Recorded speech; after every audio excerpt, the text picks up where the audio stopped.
با مقصد پیشگیری و برطرف نمودن سبب و شرایط‌های بسازی نمودن حقوق ویرانکنی‌های کرپسیونی مساعدت کننده در ناحیه واسه همایش دایر گردید. در این جلسه راهبران و مسئولین ساختارهای حفظ حقوق در ناحیه، سرداران ریاست‌ها، مدیران شعبه بخش‌های دستگاه رئیس و مقامات اجرایی حاکمیت دولتی ناحیه، راهبران تشکیلات و مؤسسه‌های دخلدار، رئیسان و معاونان رئیسان جماعت‌های شهرک و دهات ناحیه، راهبران مؤسسه‌های طبی ناحیه و دیگر فعالان ناحیه اشتراک داشتند.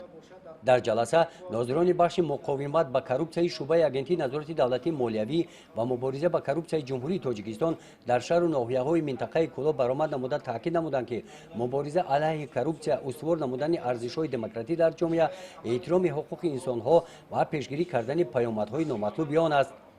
قید کرده شد که با مقصد پیشگیری حالت‌های کرپسیونی استراتژی مبارزه با کرپسیون در جمهوری تاجیکستان برای دوره تا سال 2030 به تصویب رسیده است. استراتژی مذکور تمام اداره و مؤسسه‌ها، سازمان‌های جمعیتی و شخصان منصبدار و وظیفه‌دار نموده است که هر کدام در دایره نقشه تهیه گردیده و صلاحیت خود کار را در سمت پیشگیری چاره‌های فهماندهی، آشکارسازی و برطرف‌سازی سبب و شرایط‌های آفرنده کرپسیون و با آن مساعدت کننده جانب نمایند.